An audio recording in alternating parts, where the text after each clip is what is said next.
Oy, Erwin, bakit dyan kayo? Oy, bakit?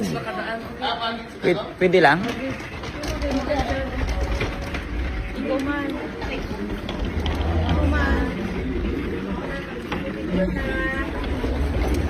Yan na.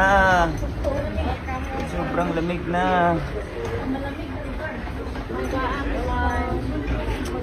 Mal. Malamig ang simoy ng hangin. Pero pa lang yan, paglabas natin mamaya na. Ilak din natin.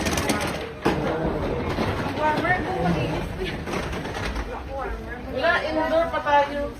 Ako na jacket. Me too, magbihis na ako.